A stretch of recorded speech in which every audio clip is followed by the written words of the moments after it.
Hey guys, I'm Hank Skolnick here. I'm going to be talking about Love and Maxwell's Serena Williams from Catsuit to controversy issue. And of course, she's been in the media a lot throughout her time as a tennis player, coming from Compton with her sister and her father in that story of rising as a black female, especially in the United States and on the worldwide scale to fame and championships and success. But um, her recent attention over the last couple of years is kind of what sparked the study and this article.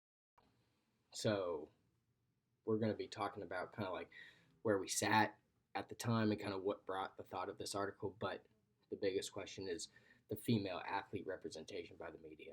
Um, we see how females are represented in a way of whether you talk about today's modern media where they claim lack of exposure or lack of excitement and lack of representation, or just in terms of how they're talked about or how they're represented in more of a sexual form or more in a way of where they're supposed to classify certain elements of society and especially compared to the men that even their counterparts like we see in a sport like tennis where it's very easily directly comparable, easy to see. And so the big question here is especially for black and female athletes. So if you're a female African American, you're stuck between this issue of race and sexism in today's not only America but world. And so we're going to see it's interesting because even this study contains international events, international studies, articles from different parts of the world as tennis is an international event. And this actually started 2018 at the French Open. So the top picture on the right is from there on the clay of Roland Garros, where this place is known for its culture, but unlike some of the other competitions, does not have its strict dress code such as Wimbledon, and they're all whites and stuff like that. We've seen Wimbledon in the past kind of step up and change codes, usually based on like color, changing like underwear or undergarment coloring, so it goes all to white. But in terms of the French Open, um, changing the dress code after Serena's catsuit incident seemed a little mistiming or seemed a little out of character for this event. And so that brought into question kind of why she was questioned for what she was wearing when her and Nike both came out and talked about how it helped her body post pregnancy and kind of the effects it had. 2018, we had the incident at the U.S. Open Finals where she and the referee got into different accounts of disagreements. One about her coach coaching her, which would lost her a point, and then rage with her racket, which would be a fine, and then eventually, due to an altercation, she ended up losing a set there. So, um, excuse me, a game, not a set. And so when she lost this game, she made remarks of the judge being a thief and stealing from her. And what really brought into question after this was that men have had outrages of certain, even comparable, but most would say much worse, and have had less repercussions, especially in game when you're affecting the actual sport going on. So that brought into question kind of how we see men and women treated, especially with a male judge judging a female in a time of passion or emotion on a worldwide scale. She was really, on a national scale competing against Osaka, who's a Japanese African American, and so having all those aspects, it was an interesting dynamic kind of in the world that we're dealing with, which is media framing, and what we are dealing with today, which is how women are represented in the media and how we use that as a view for people in society today. And actually, athletics in the United States, especially in today's America, are seen as the highest form or highest public form of masculinity. And yet we see women not only breaking in, but succeeding in this field every day.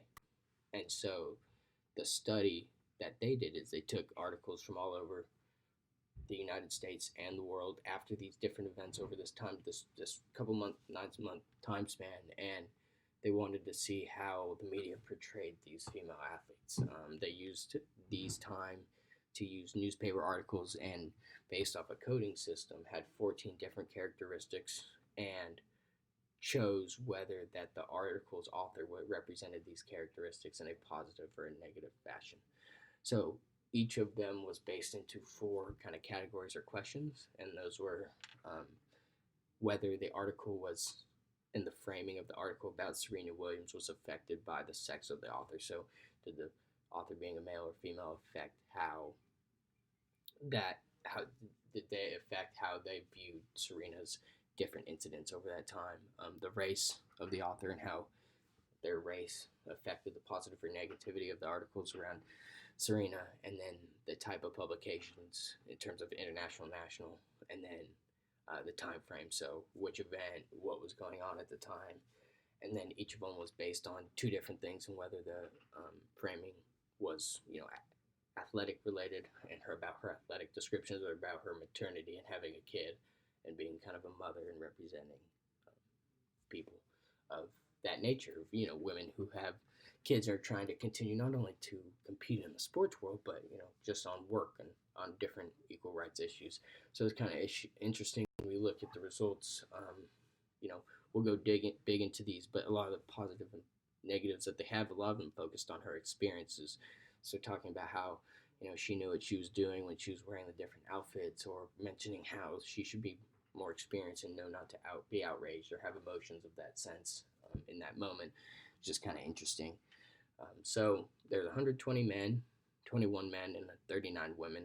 139 were white, 8 were black, 5 were Hispanic, 2 were Asian, and 6 were of other race. The rest of the articles, to add up to the full number, were the rest were unidentifiable authors, so they kind of separated those.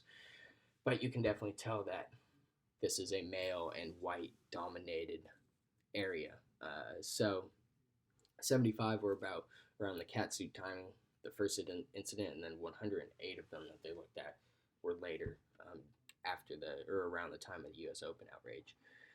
And so they kind of rationalized that the data was so skewed to white males that it was hard to get a gradual baseline. I mean, we only have one category now to base it on, so we don't know really how other groups react, because still these are ones that we only studied white male authors and publications in that sense. So what they did get was they saw that a lot of the females did report were more positive, but they struggled because they were trying to find a source of how still a lot of women do shed other female athletes in a negative sense. And so they're kind of trying to find that source of how, even though there's females in the workforce, some of them still portray them, and they don't know if that's because of bosses, because of society, because of their personal views, competition, or many of those different things. But it's kind of an interesting viewpoint of the article, as they talked about how many females, even writing, let's say authors, might struggle to present Serena Williams in a positive light, as they have threats of bosses and publishers above them as well. So, we see a pretty unequal share of voice, and what that really means is an unequal share of power and opportunity. And we'll talk about today kind of these issues as we see. Big one is women not presented in the light that's appropriate, meaning like when you talk about them on SportsCenter, there's reports that show that their tones and connotations in the music is less exciting and less entertaining. Just little things that you can't even put on a stat sheet.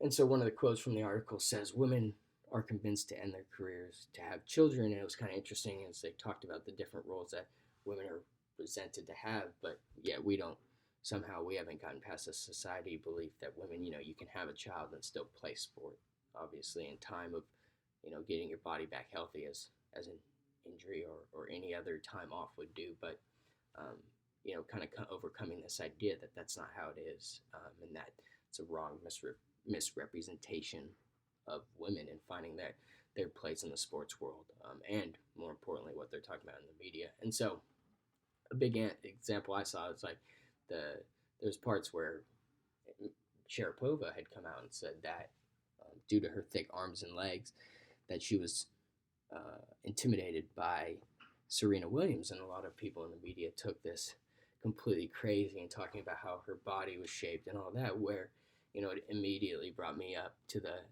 In the late '80s, the Oakland A's had Mark McGwire and Jose Canseco, who were famously known as the Bash Brothers for their massive forearms. And while one is celebrated, we see one of the greatest athletes in the world of the last couple of decades not celebrated for her great physical physique when, there are still some people who consider her attractive or physically great in all those different categories. And so definitely finding that balance, how we can be athletes, wives, mothers, and women of society all at the same time. And that starts with, how the media portrays that idea to people publicly.